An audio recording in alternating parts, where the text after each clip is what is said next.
So, today is the first episode of this series. Laputa, Castle in the Sky, came out in 1986. First, I want to discuss what was going on inside Ghibli around this time. To do that, I made this chronological table of Ghibli. This is it.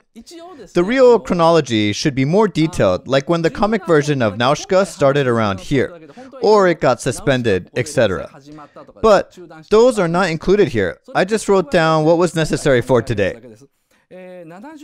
First, Future Boy Conan was aired in 1978, and Castle of Cagliostro was shown in theaters in December 1979. I think this was the first evaluation period of Miyazaki. Miyazaki made 26 episodes for NHK called Future Boy Conan, which is based on a novel titled The Incredible Tide. People quickly acknowledged his talent. Then he made Castle of Cagliostro, which was his first feature film. This was the first evaluation period. Well, he was still only known within the anime industry then. However, as you all know, this was a major, historical box office bomb, and Miyazaki was instantly deprived of making a movie. But after 5 years of silence, he released Nausicaa of the Valley of the Wind in March 1984, and he also worked on its comic version during this time. Then finally Laputa was released in August 1986. There is a 2-year gap between those two pieces because the staff were disbanded after Nausicaa, and then reassembled for Laputa, which added extra unnecessary work. The reason I also listed Grave of the Fireflies, which was Takahata's work, here is because Laputa became the last work that Takahata produced. Or, you can say Miyazaki became independent from Takahata after Laputa. It means their ideological differences became clear, or Miyazaki finally graduated from the school of Takahata. And Miyazaki no longer needed to be produced by him after Laputa.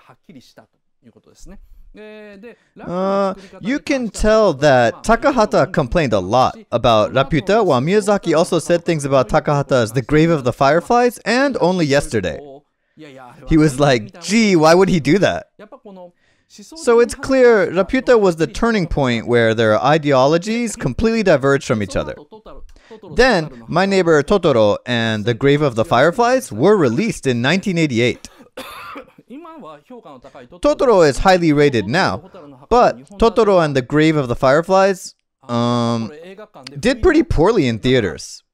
So actually, Nausicaa was the only one that was a box office success compared to other pieces. But although I won't call Laputa a complete failure, it still didn't recoup its budget in theaters, which they had to make up through VHS sales later on. And as I said, Totoro and The Grave of the Fireflies were flops. Ghibli started making profits from Kiki's delivery service in 1989. So that's the major flow of events. And what did Ghibli do when they suddenly had money in their hands? They made Only Yesterday in 1991, which went into the red. On top of that, Miyazaki and Takahata could no longer work in the same room around this time. In 1992, when Miyazaki made Porco Rosso, even though they were both working for Ghibli, they started working in different studios. Consider this the major historical flow of Ghibli. Now, I talked about this in a rerun on the New Year's Day, so you may all know. When Miyazaki's Future Boy Conan was released, unfortunately, Farewell to Space Battleship Yamato came out. Miyazaki was like, Future Boy Conan is the true sci-fi, this is the anime. It was on the national channel NHK and all that. But because Yamato created a major animation boom, almost no one really appreciated Future Boy Conan, except for some anime buffs. Not only that, when Miyazaki made his first feature film, The Castle of Cagliostro, claiming, I put in everything that I wanted to express in this piece, the epic series Mobile Suit Gundam began airing on TV almost at the same time, and as a result, all anime magazines, except for Animeju, pretty much only cared about Gundam. We feel that Nausicaa was so popular back in the days just because it's been on reruns so many times, but in fact its box office record was not that different from the movie version of Super Dimension Fortress Macross that came out around the same time. Plus, Macross clearly sold more merchandise than Nausicaa, if we count the sales of related products. That's why the 70s to early 80s, from Future Boy Conan to Laputa, were a complete dark age for Miyazaki, despite the fact that he was allowed to produce films. So, I categorize him as a creator who could not keep up with the so-called first anime boom that started with Space Battleship Yamato and ended with Super Dimension Fortress Macross. But of course, that also means no one at that time really understood how great Miyazaki was.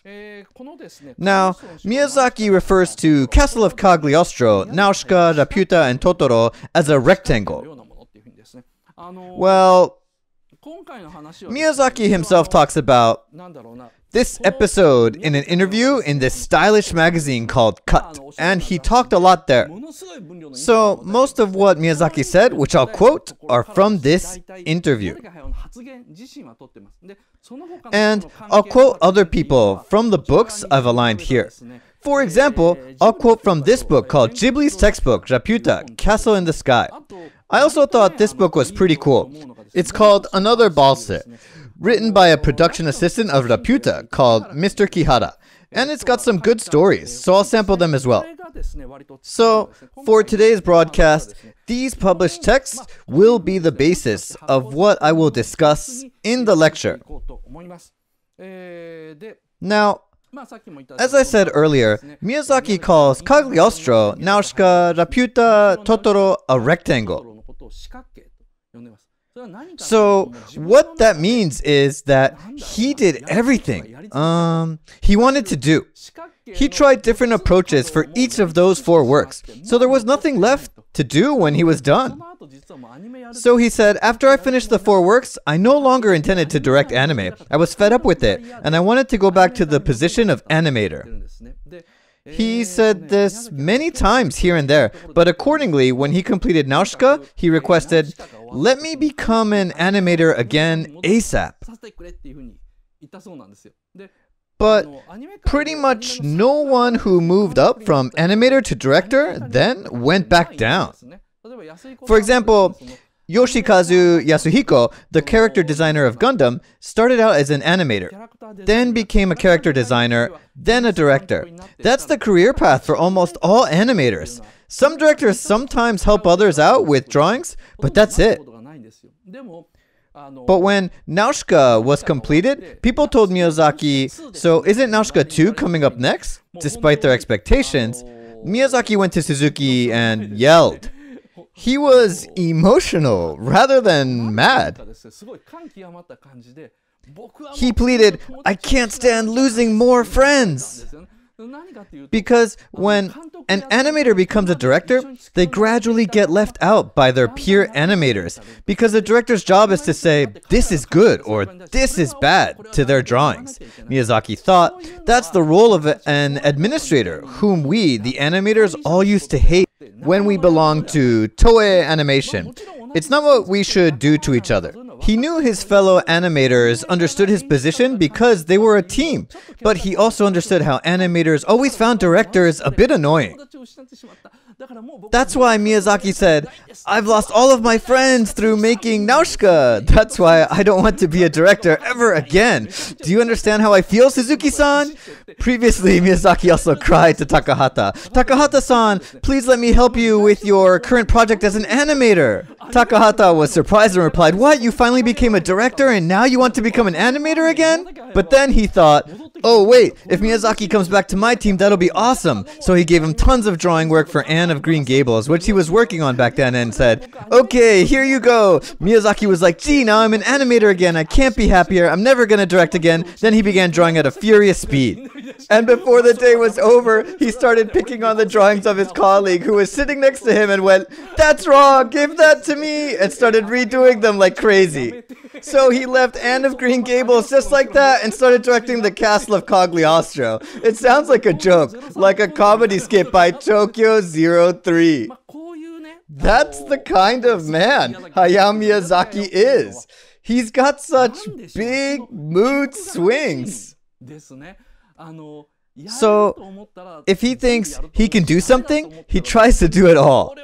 But if he doesn't, then he goes, "I'm so useless," and he doesn't just think like that, but also acts upon it. A person like that is described as an instantaneous water heater in Japan. Someone who loses temper quickly and cools down just as fast. But in the case of Miyazaki, he doesn't just lose his temper, but instantly explodes like a nuclear reaction. Anyway, back to the main topic. He said these 4 works were something he'd always wanted to make, but now, having completed them, he no longer had anything he wanted to do. At least, that's what he was thinking around this time. So he was actually going to let someone else make Kiki's Delivery Service. That's how accomplished he felt after completing Laputa. And I think that was his honest opinion. Except for Kiki's Delivery Service, which from halfway he had to take over in directing. It was only 4 years after he completed Totoro that he finally decided to make another film, Porco Rosso. For 4 years, he had nothing that he really wanted to express. So, I think he was pretty serious about saying, I'm done. I've completed the 4 corners of the rectangle. Then, what kind of movie is Laputa? I think it's a perfect version of the Castle of Cagliostro. An earnest princess escapes a villain by herself, and a man saves her. The only difference is that Pazu saves her instead of Rupan. But either way, a man saves her. But the bad guys come to get her back and steal her. Then the main character gives her up momentarily. Which you can see in scenes like where Rupan doesn't know that Clarice was drug-dosed and thinks, oh well, it can't be helped. Or Pazu says, Sheeta told me to forget about Laputa, and Dola scolds her. But afterwards, they both fight together with their colleagues, and at the end, they discover a ruin of ancient metropolis, which would be submerged metropolis from the Roman Empire, for the Castle of Cagliostro, and a huge castle in the sky for Laputa. So, they resemble each other so closely in terms of their plots. And that's because Miyazaki had always wanted to make something similar to a British classic children's literature called Treasure Island by Stevenson. United Kingdom is like the birthplace of children's literature, and Treasure Island is the classic of classics. All works by Miyazaki are basically adaptations of the main plot of Treasure Island. So, it'll be easier to understand his works if you compare them to Treasure Island and think like, so, who would be the equivalent of Captain Silver in this work? But, at the same time, Miyazaki had his strong anti-feeling against works like Mobile Suit Gundam, Space Battleship Yamato, and his own work, The Castle of Cagliostro. Because, according to Miyazaki, they all set elites as main characters. Each of them has special skills. For example, Rupan is a genius thief. But for Miyazaki, even Amuro, the main character of Gundam, is a subject of criticism. We'd think that an ordinary boy like Amuro broke the image of a typical noble and athletic main character in Japanese anime. But Gundam appeared to Miyazaki as an anime where all the main character does is act cool while receiving help from a machine, like the donkey in the lion skin. So, Laputa to Miyazaki was an antithesis to Gundam or Rupan. However, this troubled him later on. He wrote on the proposal, I want to make it a story about an ordinary boy. But then he later realized that having an ordinary boy as the main character wouldn't give him any plot. I mean, the villain called Colonel Muska bosses his military around and works for the Information Bureau of the government. And Dola, his opponent, is a super strong pirate lady. Then here comes a 12 to 13-year-old boy who just tries hard to save the girl. How would he win? Miyazaki went, what am I gonna do now? I thought, then, why did you say such a thing in the first place? Above all, when Miyazaki wrote the first draft and thought, I think this is good, and showed it to Suzuki and Takahata, they scolded him. They said, what's this? You made Muska the main character. Sure, I see you put a little boy called Pazu as the main character. This won't make a blood-tingling anime movie like our slogan says, but a glory and failure of young Muska. A boy who believed in the legend of Laputa, which he had heard from his parents, and thought, One day, I'm gonna rebuild the civilization of the people of Laputa. He tries so hard to find and kidnap a girl who succeeds Laputa's imperial bloodline. The girl hates him, so he tries to use words to attract her. But another young boy steals her. He goes through crap until he finally thinks he gets the glory. Then at the very end, the girl betrays him, so he fails and loses everything. What a good story about Muska. But is that what you want? Miyazaki said no! I mean, that original plot is pretty interesting, isn't it? So, what I'm trying to say here is setting an ordinary boy as a main character makes story making pretty difficult.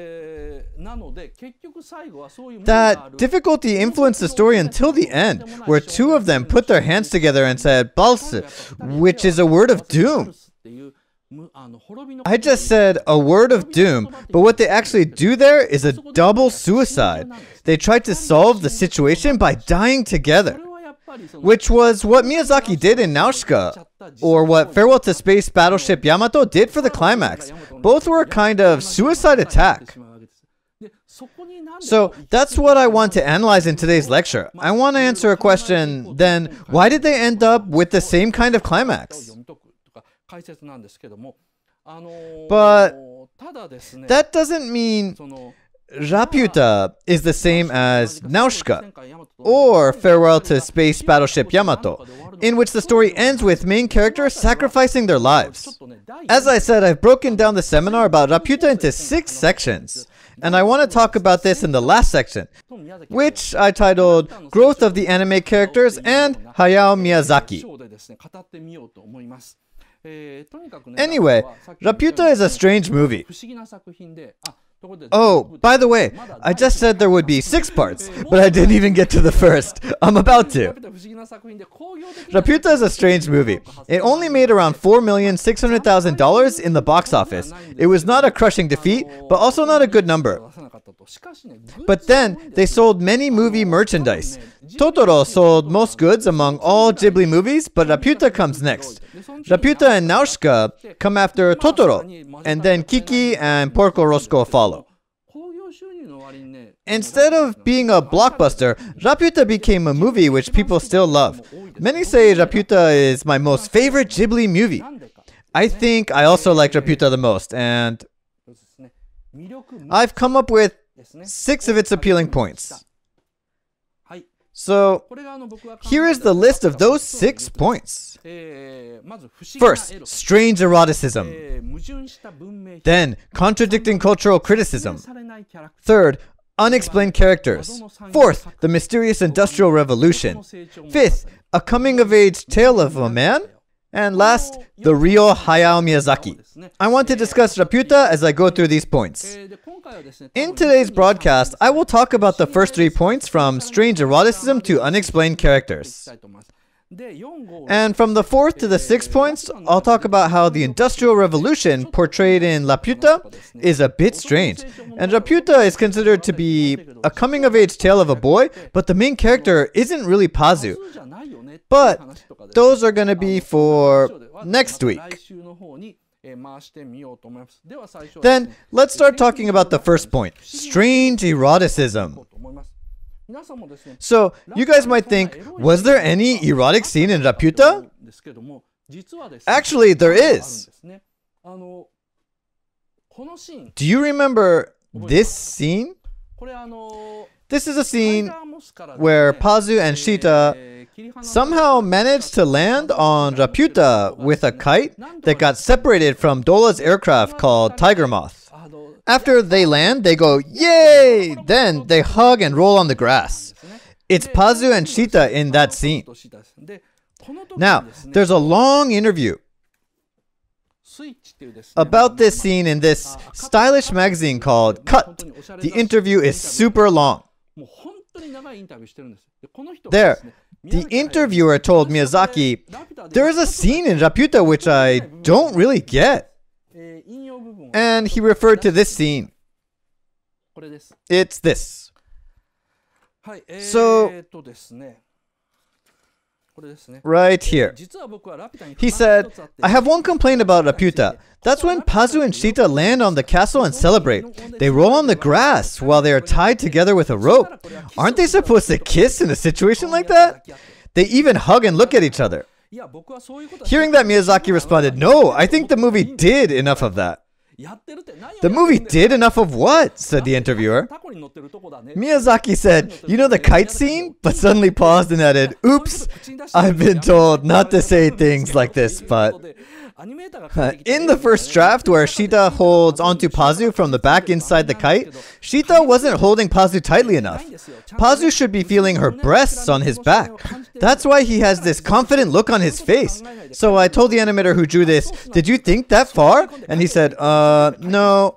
So I ordered him, "Imagine that and draw again." Then he did his best.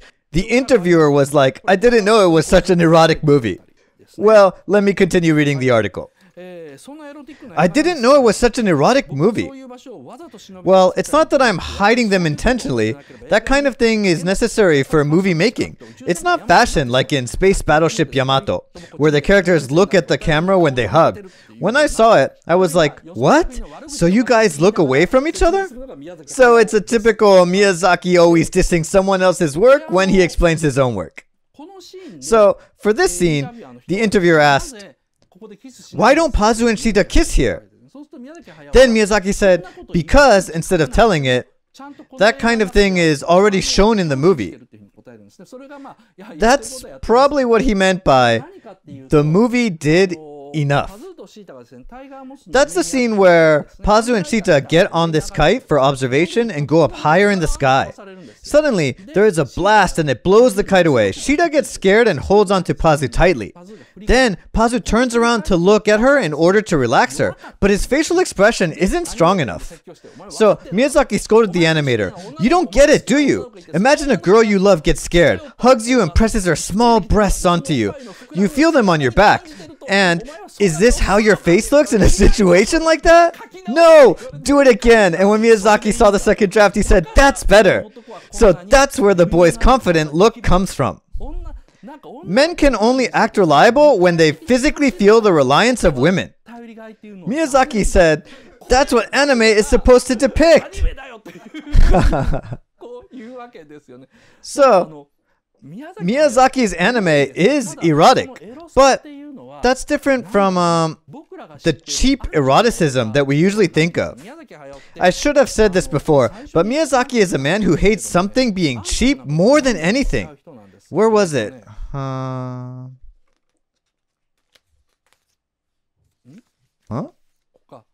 Oh, here. I discovered about a week ago when I was reading past interviews of Miyazaki endlessly. So, that's just Osamu Tezuka, is his signature phrase. He thinks of Tezuka, the great pioneer of manga, as his imaginary enemy. When someone says, "Why don't we develop the story like this?" he immediately snaps back, "That sounds like what Tezuka does, so no." Well, not that Tezuka would have really done what Miyazaki said. One of my favorite episodes is a discussion about what to do with the last scene of Nausicaa. In the last scene, we know a herd of Om run into Nausicaa, and she gets blown away by them and dies. Then she comes back to life with the phrase, "That person wearing a blue robe shall stand in a golden field." But Miyazaki had several different ideas. One idea was that after Nausicaa gets hit by Om and dies, Om take Nausicaa with them when they return to the toxic jungle. The idea indicates that Nausicaa may come back to life, but even so, she won't return to the human world. Both Om and Nausicaa abandon humans and return to the forest.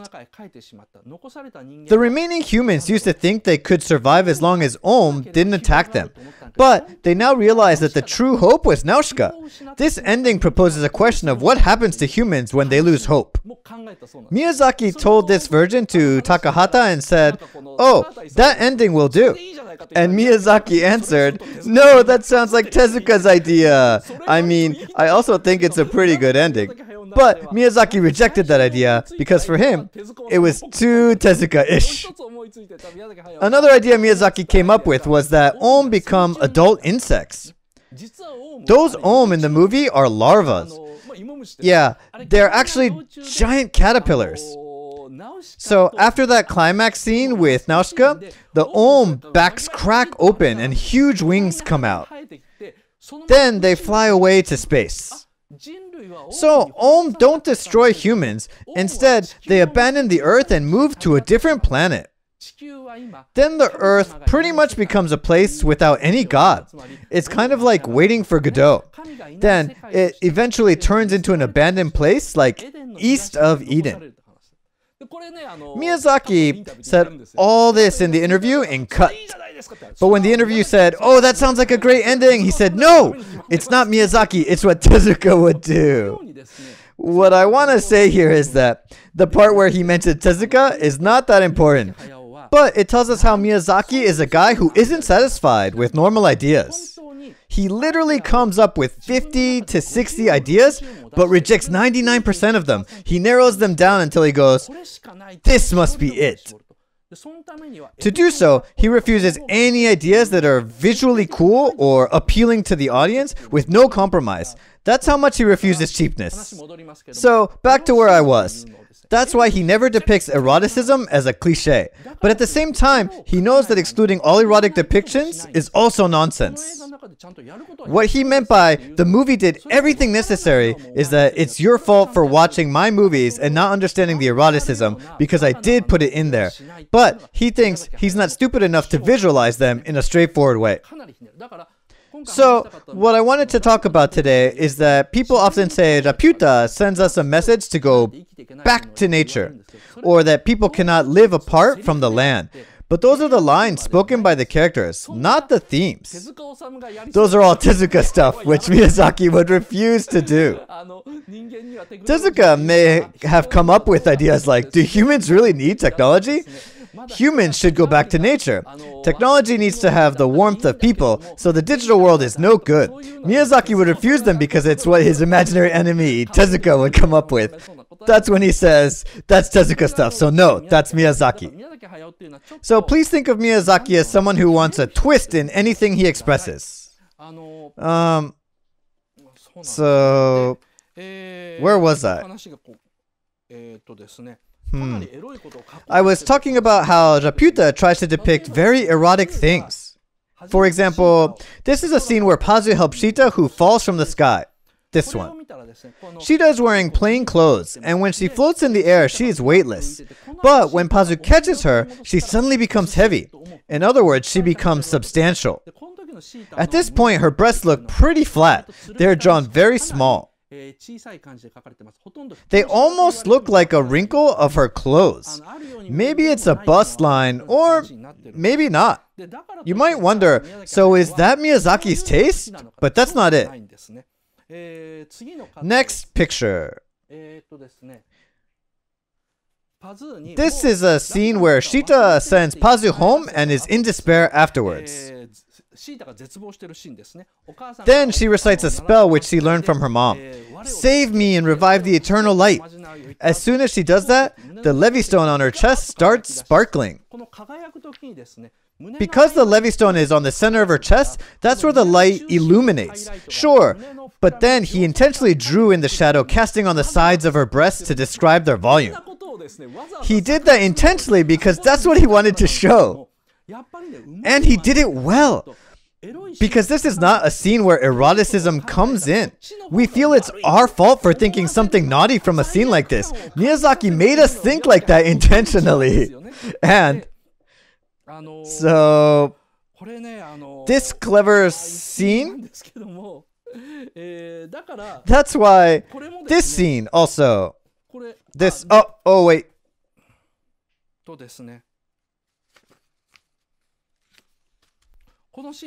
This scene, the light of Laputa returns to the stone. Now look at Sheeta's clothes. It's baggy, and that's intentional. When the stone sparkles, her clothes flap. Then if you look carefully, you can see her upper arms to shoulders, and she might be naked because you don't see her wearing underwear. You can't see it clearly, but you can catch glimpses of her body. But the audience understands that's because of the energy released from the stone. But if that's the truth, there's no need to dress her in such fluffy clothes with open sleeves that flap so easily. The only reason for doing this is to show her clothes flapping to the audience. But at the same time, he doesn't want them to think this is an erotic scene, although he wants them to get excited. That's why he chooses to make this type of erotic depiction in a suspenseful scene like this one.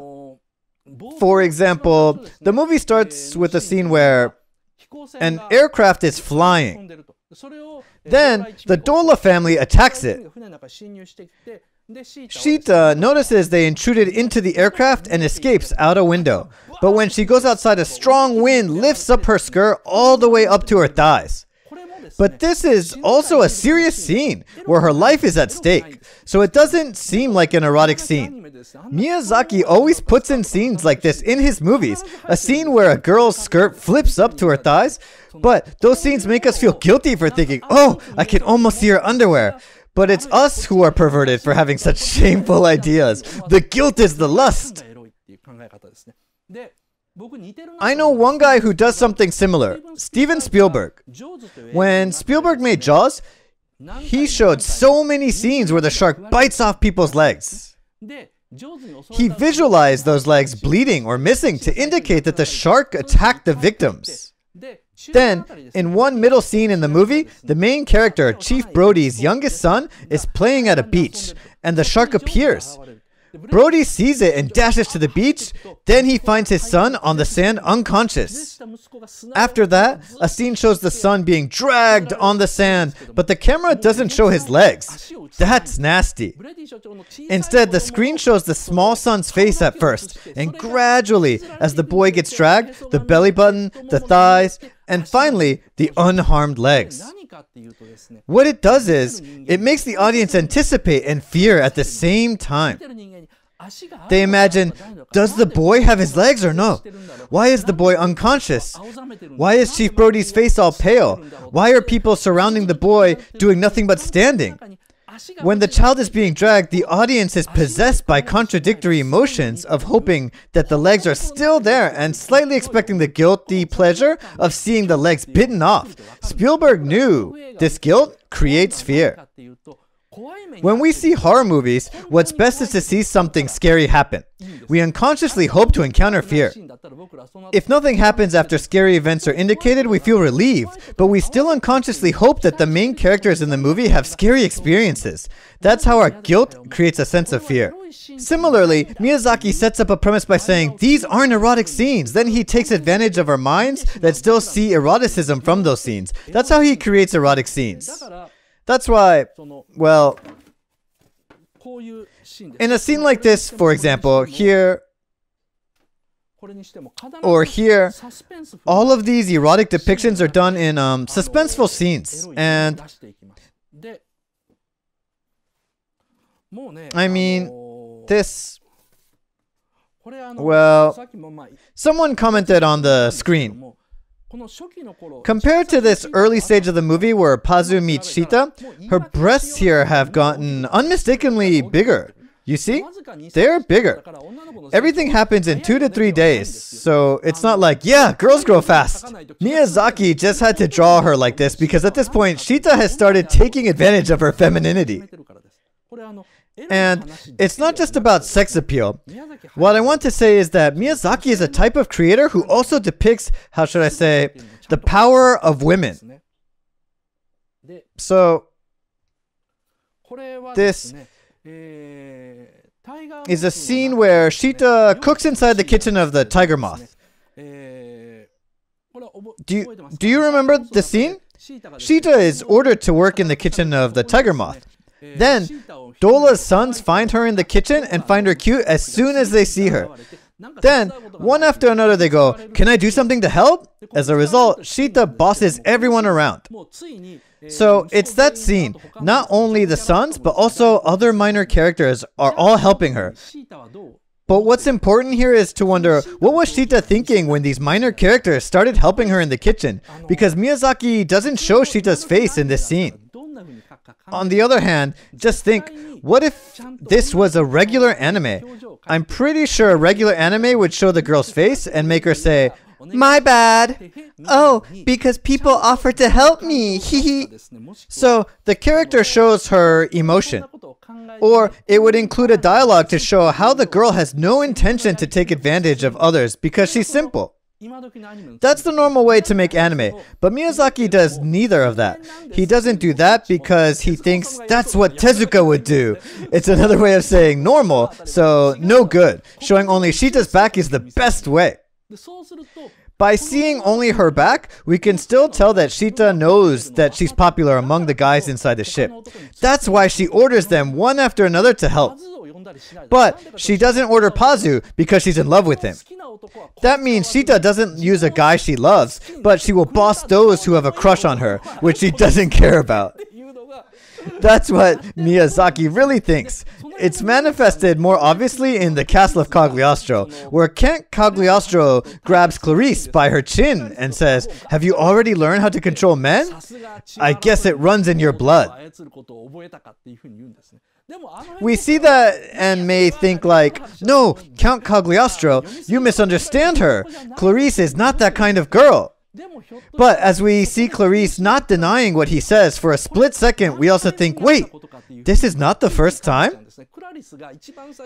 There is this powerful Clarice in the beginning of the movie where she steals a car and drives it like a maniac. And halfway through, another Clarice who only cries in front of Lupin from the middle. Those images just don't match. It means that Clarice becomes a weak girl after she meets Lupin. Before that, she was a strong girl. And when Lupin is about to leave, she doesn't say, "Quit thieving and live with me." Instead, she says, "I'll join you and steal too." Like that, she's, in a way, a smart girl. I'm not making an assertion. However, by not showing her face, but only her back in this scene, I think Miyazaki is trying to say women are powerful. People often discuss how Dola is smart and powerful. But then, Dola herself says, "Oh, Sheeta, that girl will become like me in the future." It's not so obviously depicted because the boys who watch the movie have to fall in love with her.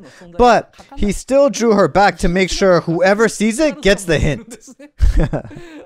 Well, that's what I call Miyazaki's movie-making technique. It's also how he sees eroticism, which he wants to depict. He wants to draw inside the girls' skirts, their boobs and thighs, but he doesn't want them to be seen as erotic scenes. He thinks today's animators put in those images and go, "You like that, huh? So do I." And he thinks that's really vulgar. He wouldn't depict Clarice based on his preferences. So he would say, "Watch, the wind rises. Even though I love Zero fighter planes so much, I haven't put in a single air combat scene." Because again, Miyazaki believes if he did that, he would turn into Tezuka.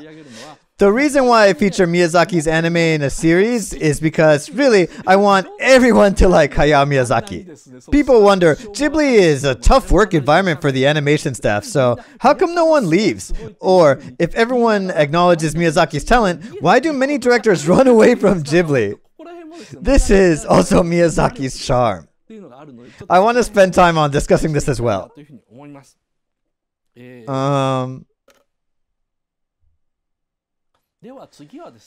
So let's move on to the next topic, contradicting cultural criticism.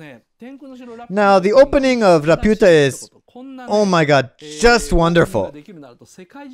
Any movie creator in the world would dream to make an opening like that. They'd be like, if I could make an opening like that, I could die happy. So I'll go through the opening cut by cut to analyze the structure of Laputa. I'll also discuss how Mamoru Oshii severely attacked Laputa in his book. Miyazaki's cultural criticism is so random. Well, how should I say? Oshii said, there's no fundamental difference between Pazu's coal mine and Laputa.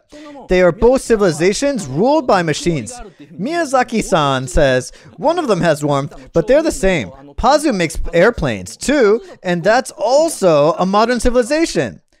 So why is one bad and the other good? He's just forcing us to appreciate what he appreciates. Now, is Oshi right? First of all, he misunderstood two things about Laputa.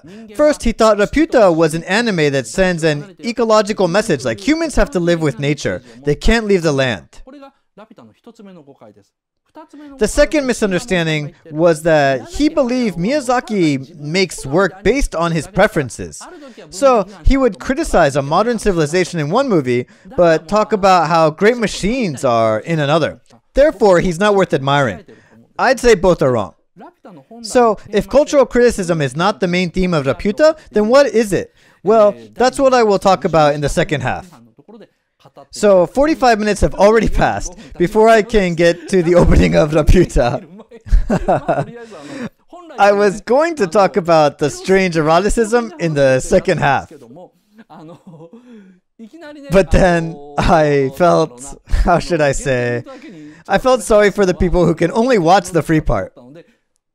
So, although I wondered if this was the right order, I brought that to the top of the list. So, for those of you who have to stop here, please take out the Laputa DVD and check those scenes I just went over. If you look carefully, you'll see how they really are erotic. Okay, time for a questionnaire. A comment that said, 2 weeks aren't enough? Yeah, well, maybe you're right, but I think I'll be okay. Another comment, in one word, Laputa is erotic. Well, in one word, Laputa is amazing. Everything in it is amazing, including its eroticism. That's why now I'm going in depth about its characters and settings a bit more. Okay, let me see the result.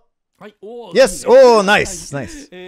So, what's the percentage? Well, I can see it's over 85%. That's all I need to know. Well, thank you very much. Okay, now let's move on to the second topic of Laputa, and that is contradicting criticism. Now, please switch to the limited part. Thank you for watching until the end. I am the most famous Otaku King in Japan, Otaking Toshio Okada. I started planning to talk overseas about animations and movies popular in Japan in English. Before long, I'm planning to add English subtitles to movie talking in Japanese, so please look forward to it. If you ask a question in this comment field of this video, maybe I will talk about comments as a theme. We welcome the people who are interested in the forefront of Japanese otaku culture, and those who want to hear stories of interesting animations and movies. So please subscribe our channel. If there is good relation, I will get better and I will do my best. Thanks.